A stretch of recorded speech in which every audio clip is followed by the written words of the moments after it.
Hi everyone, ഇന്ന് നമ്മൾ ഉണ്ടാക്കാൻ പോകുന്നത് നല്ലൊരു ഈസി കേരള ചിക്കൻ കറിയാണ്.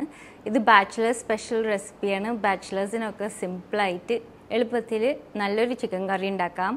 പിന്നെ ബാച്ചിലേഴ്സിന് മാത്രമല്ല ആർക്കായാലും എളുപ്പത്തിൽ നല്ലൊരു നാടൻ ചിക്കൻ കറി വേണമെന്നുണ്ടെങ്കിൽ ഈ റെസിപ്പി ട്രൈ ചെയ്ത് നോക്കാം. പ്രഷർ കുക്കറിൽ ഉണ്ടാക്കുന്ന ഒരു കറിയാണ്.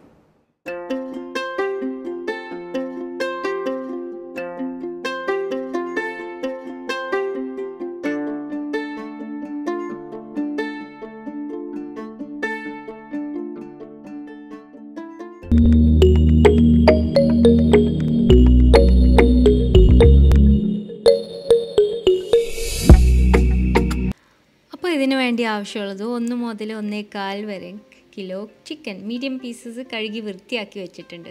പിന്നെ 2 വലിയ സവാള അരിഞ്ഞു വെച്ചിട്ടുണ്ട്. അതുപോലെ തന്നെ 2 ടേബിൾ സ്പൂൺ ഇഞ്ചി വെളുത്തുള്ളി പേസ്റ്റ്.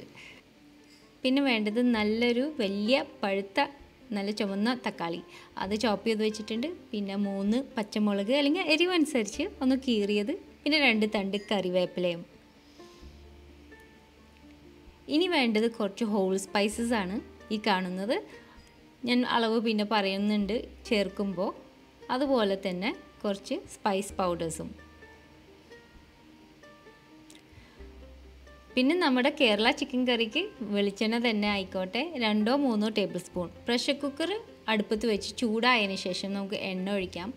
എണ്ണ ചൂടായി വരുമ്പോൾ നമുക്ക് ഈ ഹോൾ സ്പൈസസ് ഇട്ട് കൊടുക്കാം. ഒരു 1/4 ടീസ്പൂൺ ഉലുവ ആദ്യം ചേർത്ത് കൊടുക്കണം. അപ്പോൾ ഈ ചിക്കൻ കറിയുടെ പ്രത്യേക രുചി ഈ ഉലുവ ഇടുമ്പോൾ തന്നെ കിട്ടുന്നതാണ്. അപ്പോൾ അത് ഒഴിവാക്കാതെ നോക്കുക. 4 ഗ്രാമ്പു, 3 പച്ച ഏലക്ക, 2 ചെറിയ കഷ്ണം കറുകപ്പട്ട, പിന്നെ 1/2 ടീസ്പൂൺ പെരിഞ്ജീരകം. ഇതെല്ലാം ചേർത്തതിന് ശേഷം നമുക്ക് കറിവേപ്പില ഇട്ട് കൊടുക്കാം. സ്പൈസസ് ഒക്കെ ഒന്ന് പൊട്ടി നല്ല മണം വന്നതിന് ശേഷം നമുക്ക് ഇതിലേക്ക് അരിഞ്ഞു വെച്ചിരിക്കുന്ന സവാള ഇട്ട് കൊടുക്കാം.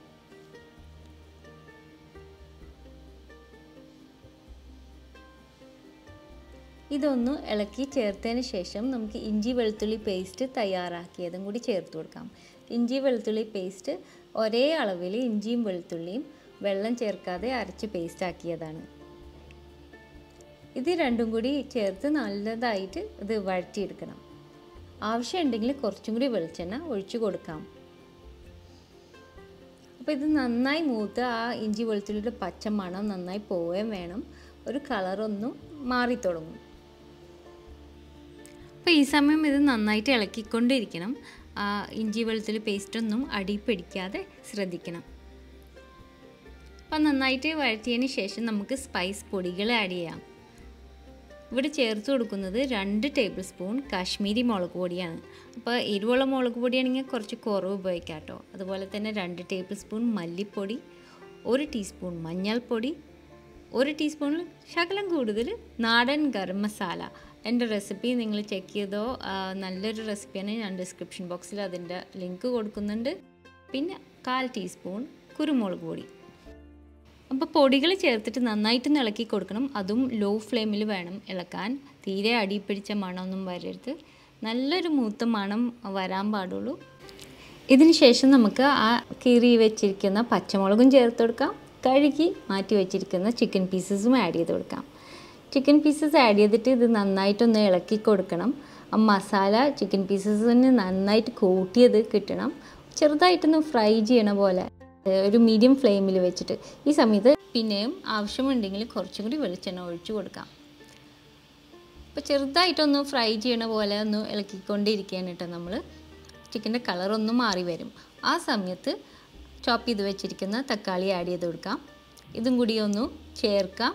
തക്കാളി ഒന്ന് സോഫ്റ്റായി കിട്ടിയാൽ മതി.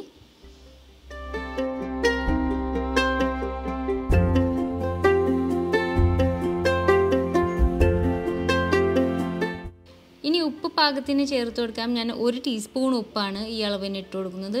പിന്നെ നമുക്ക് ടേസ്റ്റ് നോക്കിയിട്ട് വേണമെങ്കിൽ പിന്നെ ചേർക്കാം. ഇതിൻ്റെ ഒപ്പം 1/2 മുതൽ 3/4 കപ്പ് വരെ തിളപ്പിച്ച വെള്ളം. അപ്പോൾ തണുത്ത വെള്ളം ചേർക്കരുത് കേട്ടോ. മൂപ്പിച്ച ആ മസാലയുടെ ടേസ്റ്റും മണമൊക്കെ മാറിപ്പോവും. എന്നിട്ട് ഇതൊന്ന് നന്നായിട്ട് ഇളക്കി കൊടുത്താൽ മതി. പിന്നെ വെള്ളം കൂടി പോകാനും പാടില്ല. കണ്ടില്ലേ, ഇതുപോലെ ചിക്കൻ പീസസ് ഇങ്ങനെ കിടക്കണുള്ളൂ, അല്ലാണ്ട് ഒരുപാട് മൂടി പോയിട്ടില്ല. ഇനി ചിക്കനിൽ നിന്നും വെള്ളം വരാനുണ്ടല്ലോ. അപ്പോൾ ഇനി നമുക്ക് പ്രഷർ കുക്കറിൻ്റെ മൂടിയിടാം. എന്നിട്ട് ഒന്നും ആവി കണ്ടതിന് ശേഷം നമുക്ക് ഇതിൻ്റെ വെയിറ്റ് വെച്ച് കൊടുക്കാം. ഇനി നിങ്ങൾ വാങ്ങിച്ചിരിക്കുന്ന കോഴിക്ക് അനുസരിച്ചിട്ട് വേണം ഇത് കുക്ക് ചെയ്യാൻ. അപ്പോൾ ഇവിടെ വയ്ക്കുന്ന ബ്രോയിലർ ചിക്കൻ 3 സ്റ്റീമിൽ നല്ല പാകത്തിന് ടെൻഡർ ആവാറുണ്ട്. നാടൻ കോഴിയാണെങ്കിൽ കൂടുതൽ നേരം വേണ്ടി വരും.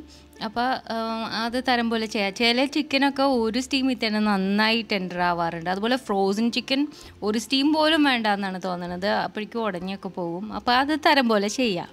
ഞാൻ എന്താ ചെയ്യുന്നത് വെച്ചാൽ ആ 3ാമത്തെ സ്റ്റീം കേൾക്കണതിൻ്റെ തൊട്ട് മുമ്പ് ഓഫാക്കി വയ്ക്കും.